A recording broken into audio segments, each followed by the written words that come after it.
So shall we start? Let's do that. Great. So well, we're here today to talk about the new Icewind Dale book, aren't we? For the most part. Well, have you got it there? Woo! Yeah. That's the alt cover, isn't it? I love that. Oh, there we go. Yeah. There.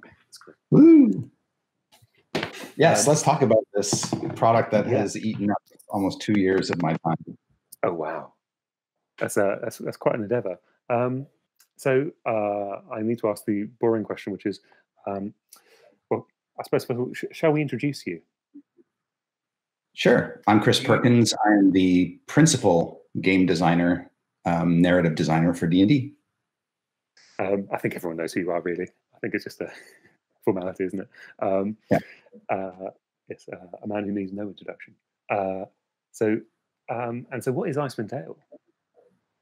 Icewind Dale is a region of the Forgotten Realms, located north of the Spine of the World Mountains. It's a place where you don't generally want to go because its climate can be so hostile, but on occasion, you just need to get away from it all, or you want to live a frontier life and battle against the elements, then Icewind Dale's perfect for you. Excellent. And this new source book, Rime of the Frost Maiden, what are we sort of expecting inside it? So it's sort of following a tradition of being a big campaign adventure that a dungeon master can either run as published over what I assume would be a period of several months, or can kind of pull apart into little pieces and make what they will out of it. The way that this adventure is designed is it's very sandboxy, which means there's just a bunch of cool toys in there that you can play with, but you decide what to kind of do with them. And there are lots of different locations and with maps and encounters, and you can just take out the ones you want to use and jettison the rest. But there is a through line, a narrative through line that sort of sweeps through the entire adventure toward a conclusion. So it can be very rewarding to play the whole thing through. So I suppose I should also ask, what level characters is it for the most part?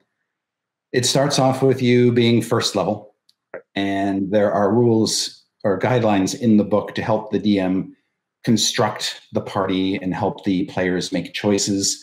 There are things you get specific to this adventure at first level, like every character in the party gets a secret.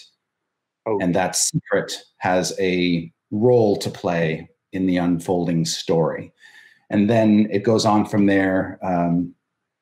The parts of the adventure that take place in and around the civilized regions of 10 towns, or sorry, the civilized regions of Icewind Dale, which are called 10 towns.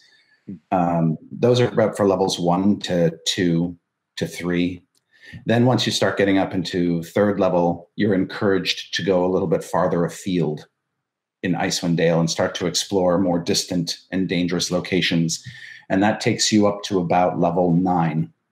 And then for the climax of the adventure, which takes place deep under the glacial ice, that takes you up to level 12. That sounds cool. That sounds great to me. I think a lot of people feel like there's a lot of low level character stuff available in D&D, and so just anytime there's something above level 6 that people can play, people are quite excited already. But the reason I'm excited is because it's horror. It is indeed. And you also said secrets, and so now we've got a game on our hands, haven't we? Would you like to expand on the horror elements first, the more general aspects of horror that you've injected? Absolutely. So, as you may know, we released a gothic horror adventure a few years ago called Curse of Strahd, and that was very well received. I think people like the admixture of medieval fantasy and horror together. But when the decision was made to go back to Icewind Dale, one of the things I struggled with was we had been to Icewind Dale a number of times already, and I didn't want to repeat those experiences. So I was looking for some way to tell a story there that felt different from ones we had done before. And I'm a big fan of John Carpenter's The Thing, Yep. The 1982 film, which is about an encounter with a monster in Antarctica. And so that served as kind of a launch pad or an inspiration for me to kind of take Icewind Dale in a horror vein. And so then, but we didn't want to have another gothic horror story. We wanted this to feel more contemporary. The horror you face is a little less romantic and a little more existential. And so that's where the idea of character secrets come in. Like, if the people who gravitate toward going to Icewind Dale are people who want to lose themselves or disappear from society, or maybe have an enemy they've run away from, or a situation that they've been forced to hide or distance themselves from the rest of the world. And so giving characters some baggage that they're carrying at the start of the adventure helps create a sense of paranoia, because metagaming wise, you, the player, know that every other player at the table is playing a character with a secret, because that's pretty much out in the open. Everybody gets a secret, and everybody knows that their character has a secret. You just don't know what those secrets are. And so part of the fun of horror is this air of suspicion that kind of hangs over the party. And you're just waiting for the shoes to drop. You're waiting for the character to either reveal what their secret is, or to have the secret emerge at some point due to circumstances. And what's fun is some of the secrets that you get are benign, i.e., they don't really have a grave impact on the rest of the party. And the discovery of what they are probably will not, change things much. But then there are some secrets that will, and not knowing who has what and how dangerous are these secrets is part of the fun and the paranoia that we're trying to conjure. Because in John Carpenter's movie, The Thing, it's all about paranoia. The monster could be hiding or using the face of a friend, and you wouldn't know it. That's kind of the feel that we're going for. I was really hoping you were going to say, and one of those secrets is that you're the monster. So yeah. So what kind of secrets? I don't know how much you can kind of give away, or maybe it's all entirely player generated. But what kind of secrets are you expecting people to have that might affect each other? I'm hesitant to. So there are very specific. A DM can make their own secrets. And add them to the sort of secrets pile. But there are some preset secrets, because some of them tie directly into the narrative of the story. So we kind of had to delineate what they are. I don't want to give too much away, so maybe I'll just, maybe share one of the secrets. Hang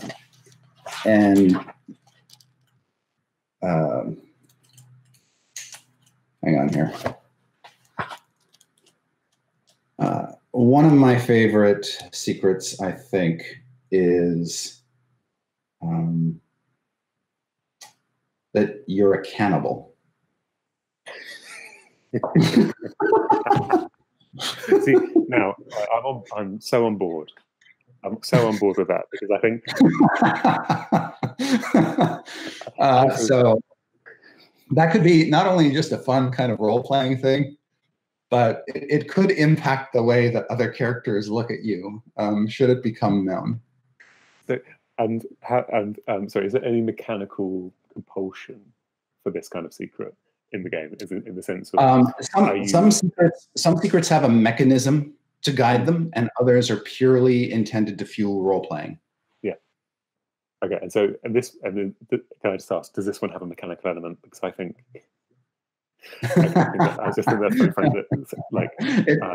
This one is pure role playing. Yeah, okay.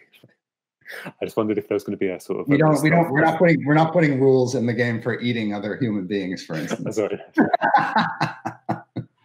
Sorry, no, I've still derailed immediately. But I was just thinking of like doing a stealth roll of some kind to try and give it a little nibble of someone, which I thought would be a very silly thing. I love that. I love that entirely because that creates tension between players. It does, and that tension, that sort of fear that the danger is coming from inside the house. Is sort of important to conjuring that horror. Now, not all the horror is internal, of course. We've also got horrible things happening in Icewind Dale, and places that you can go that sort of have different shades of horror to them. There were a number of inspirations for the adventure that we tackled. I mean, pretty much anything that felt like contemporary horror, you can probably find some analog to it in this adventure. Like The Shining and other stories of cold isolation and desolation and paranoia. We tapped a number of different inspirations. This is interesting as well, because I think as a GM, often people feel that the most annoying thing the players can do is say, we'll split up, because it's management, isn't it? And so I think horror adventure is the ideal place for wanting players to split up, because that's obviously a trope from horror films. Yes, and very dangerous if you're like in a blizzards and other things where you can quickly become separated or isolated. So what tools do the GMs have to sort of invoke that kind of horror, or even specifically to pick off the stragglers of a group? That's a very good question. So there are mechanics throughout the adventure that are sort of situation based to help the DM sort of frame these things. We kind of built the adventure with these kinds of scenes in place. Like, for instance, there are scenes of the adventure which take place on the cold, icy, snow-swept tundra, and there is a fairly simple rules mechanism for separating the party in a blizzard, for instance. And when that happens, there is also a mechanism that lets you sort of adjudicate or run simultaneously the one part of the group that stayed together and the lone character who has become divorced from the rest of the group. And so we try to mechanize that in as simple a way as possible, so that the DM doesn't have to do that work on their own. Yeah, that's great. Is there anything else particularly horror influenced the DM can do that you could highlight?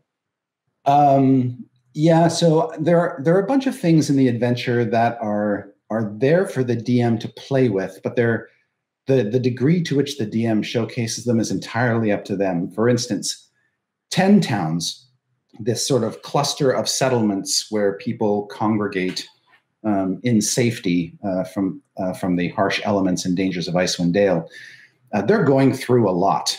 Basically, each of these small settlements has a problem that needs to be solved. Otherwise, it could endanger the future of the town. And sometimes it's an encroaching monster. Sometimes it's an internal problem or a political one that threatens to undo the town because of paranoia or fear of the future. And so every one of these towns is like a little mini story in and of itself, where the DM can really sort of focus on a different kind of horror. One of the towns, for instance, is very kind of inbred, and the people there they're sort of physically weird and unsettling in a way. And, the characters are put in a situation where the town is endangered, but, they have to really sort of get over their fear of the people who live there. And so that's a different kind of horror from like this other town where their problem is their leader has been killed. And so they're basically leaderless. And there's like a political rivalry erupting in the town, trying to figure out who's going to take charge. And it's a classic situation of, we're all desperate, we're all hungry. This is how, Um, you know, do we want to place our fates in the hands of somebody, you know, who may not be serving our best interests? So the horror really is about, you know, people kind of tearing themselves apart from within. And then there's another town that's offering sacrifices to Auriel the Frost Maiden in order to basically petition her to be more kind and not visit all of these terrors upon them, this endless darkness and cold. And so, you know, how far will a town go before it, what's it willing to do to survive? Who's it willing to throw out into the wild, naked, butt-ass naked in the cold as a sacrifice? It's all very sort of dark, chilling stuff. I really like that as well. I think a lot of horror RPG play is about turning up somewhere weird and just going, wow, this is a really strange and difficult situation we're in. How are we going to possibly clean this up? I really especially like that last one there, of finding the limits of a society as well, and the methods you might go about to try and solve that are so various as well. Yes. And, I remember when we sent the adventure out for playtesting, we got some playtest feedback that was like, at first, when I read the part about the town who was basically sacrificing their own to survive, I thought that was completely ridiculous. But then having gone through, COVID and pandemic and watching how, societies are willing to basically throw old people under the bus true. In order to survive, suddenly it all seems too real. Of course, when we were writing Icewind Dale, Rime of the Frost Maiden, there was no pandemic on the horizon. But there are interesting echoes. Yeah, absolutely. Now,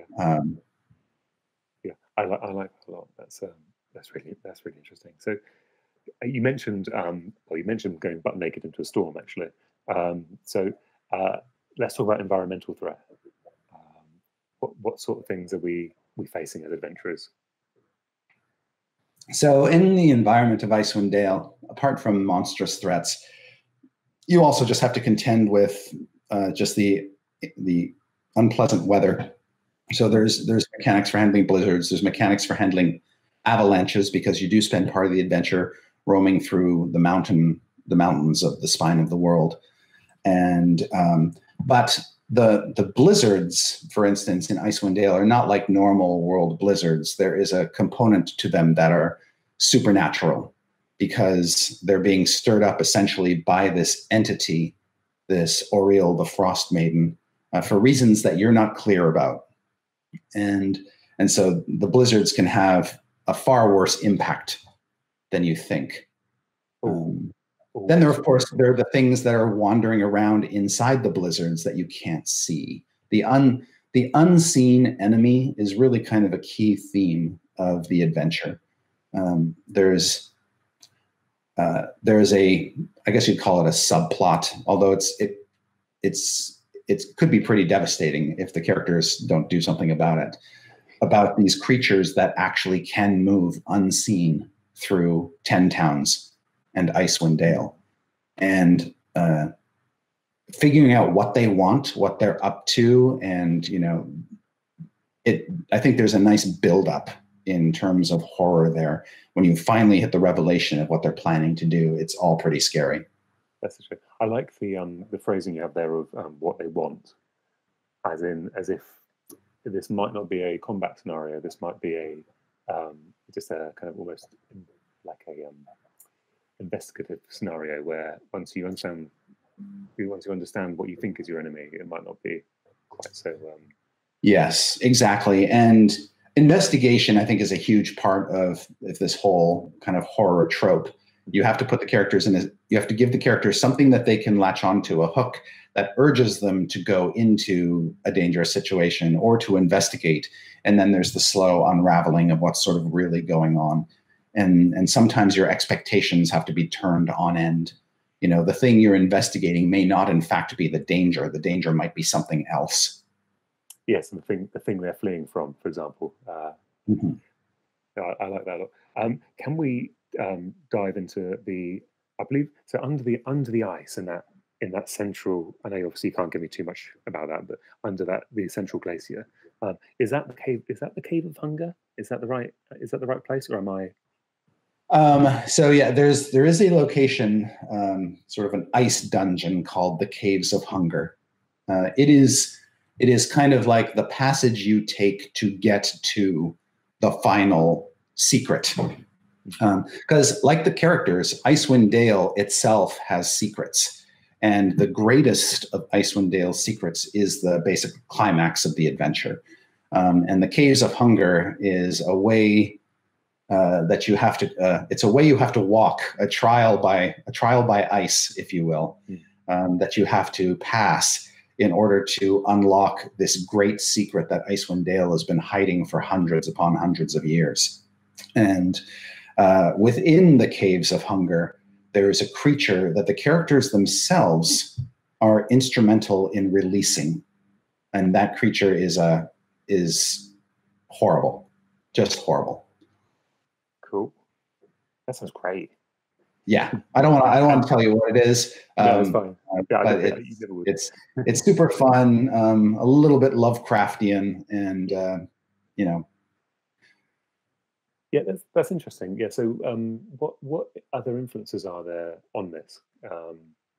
Apart from we've had The Thing. Obviously, there's you can't avoid a bit of Lovecraft when you're talking about unearthing. Yeah, at the Mountains of Madness, the novella At the Mountains of Madness was also an inspiration for this story. For those who don't know, it's about an expedition to Antarctica and the discovery of an alien city buried in the ice. And so that served as an inspiration for the story. But there are, like I said before, there are nods to all sorts of horror that features themes of paranoia and isolation. So I like the idea that the people you're going out here as have some baggage. I wondered because obviously there's been the recent release of actually has it been released yet? Oh, that's going to have to be edited, isn't it? The recent release of Tasha's Cauldron, or announcement at least, which includes a lot of like backstory creation. Are these things like deeply compatible? Well,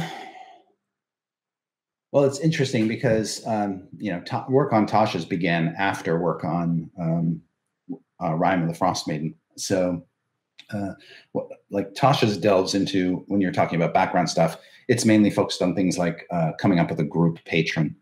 There's a chapter in Tasha's on group patrons, and a group patron is an organization or individual who basically sponsors the characters. We don't have anything quite like that, but there is stuff a little bit like that in Rime of the Frost Maiden. For instance, characters might be, one of the characters in the party, for instance, might be working for a secret benefactor. And by extension, the other party members are kind of working for that benefactor too, potentially.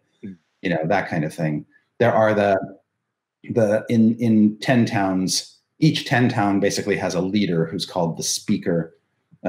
It's conceivable that the characters could end up with one or more of these speakers as patrons in a way. So there's a connection there, but beyond that, no. So what about I suppose we should talk directly about monsters, shouldn't we? I think there's one on the front cover. This one? This chap. Yeah, this guy. Who is that, an owlbear? Or am I? It is not. It is a never before seen creature. And because it's new, I hate to spoil the surprise. I'd rather have people discover it when they crack open the book. But yes, we have never seen this creature like this before. It is a towering conglomeration of owl, goat, and wolf. And obviously, if we put it on the cover, it's got to have a fairly significant role. This same visage, by the way, also appears on the alt cover, albeit in a more stylized way. Yeah, I do really like that. Yeah. with a prominent holy symbol on the back. And then, but to your point about monsters, Rime of the Frostmaiden has the largest collection of new monsters of any 5th edition adventures we've released thus far. Part of the reason for that is because in going into the Icy Realm, we found that the number of sort of cold-themed monsters in the monster manual was kind of limiting. Yeah. And so we wanted to add to the bestiary of cold-based monsters. But on top of that, we also have a number of very intriguing NPCs that we wanted to stat up, some of whom could be allies of the party, but most of whom are probably going to be colliding with the party in some adversarial way. And then, of course, there are some horror-themed monsters to sort of round things out. In addition to a small group of monsters who we've actually seen before in other adventures, but are now being represented a little differently this time around. Chwingas are a good example. Chwingas are small elemental spirits that first appeared in Tomb of Annihilation, which was, of course, a jungle-based adventure. They reappear in this adventure in sort of more of an icy aspect. Cool. I like that. Is there any sort of advice for adventurers here? Is there any like running themes within the monsters that you feel that people should be aware of? Oh yes, one of the key themes, of course, is this idea of paranoia. That a number of the monsters themselves are subject or basically trapped by their own paranoia, and so one of the main villains that's statted up in the monsters, for instance, he is basically the embodiment of paranoia. But there are other creatures as well that also fall into that category. So that's a key theme. Another key theme is nostalgia. It's I always like to reach into D&D's past and try to pull forward things that have been in D&D before, but people may have forgotten about. And so there are some sort of forgotten golden oldies that have been updated and incorporated into this story, and they fit really well. When you look at the bestiary in isolation, you might go, why is this here? This seems like a weird addition for a snow-based or cold-based adventure, or even an adventure set in Icewind Dale. But obviously everything that we include is important, and when you see how it fits into the story, you go, oh, that's really cool. I never would have thought of doing that or using that. Is there any way you could give us an example of one of the creatures that have been sort of brought back? Yeah, absolutely. So there are these, back in, I guess this would go all the way back to 1st edition. So in 1st edition, there was an adventure called Module X2, Castle Amber. And within that adventure, which took place in sort of this weird haunted mansion, this sort of rich family retreat, there were these magical people that you met. They were basically people created by magic, called Magian. They would later reappear in 2nd edition in the Mystara Monstrous Compendium.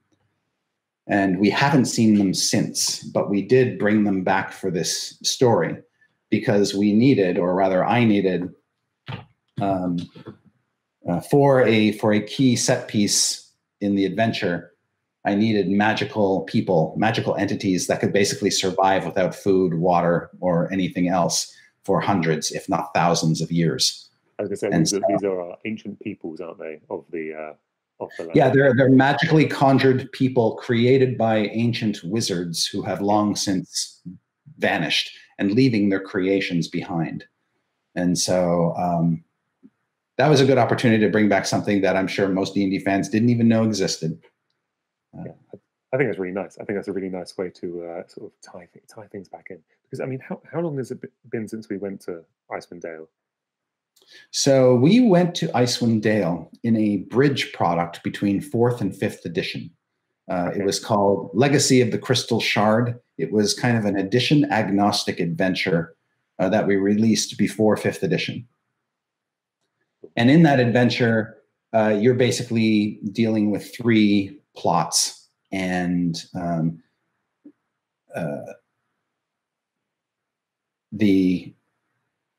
what's interesting is, just to create a little bit of a tie, we sort of took one of those plots and incorporated its resolution into Icewind Dale to create a sense of continuity. Oh, that's really interesting. So people could theoretically have already played this adventure to that conclusion, more or less. Yeah, if they had played Legacy of the Crystal Shard and sort of come to that conclusion, they'll be rewarded if, you know, on a meta level, when they see what we've done with that in Rime.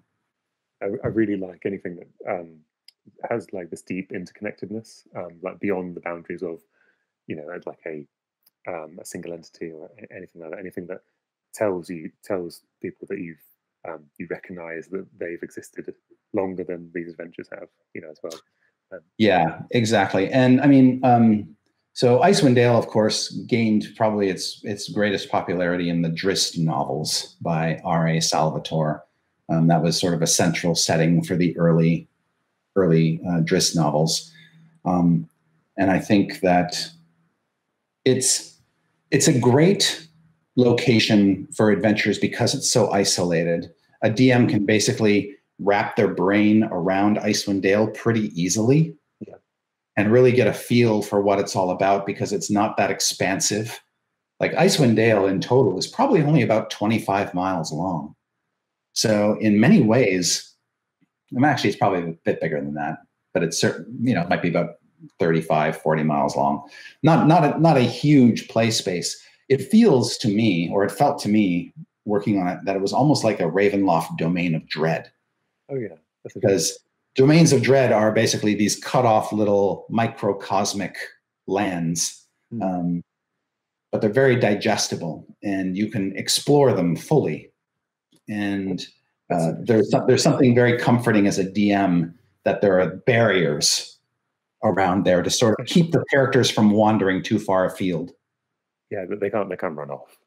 Right. And you know, it's like also it's a haunted house theme as well, isn't it? Like, the doors are locked after you come in, but also really interesting that because you introduced it as kind of sandboxy, didn't you? That was part of your description of it, and so in that to have a small play space for that is really good because it means that it's a sandbox, but not one that people are going to get kind of feel, well, it's not a sand desert that people are going to feel is empty in any way. It's something that people can actually.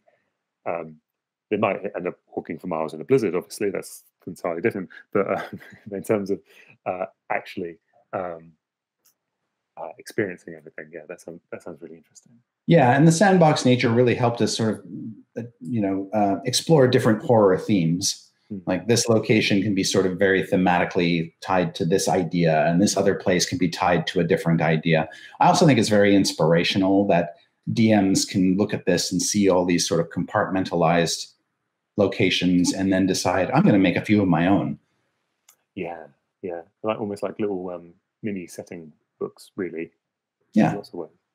Exactly. And I'm actually hoping that once this product gets out there, that we start to see some of that work up on DM's Guild.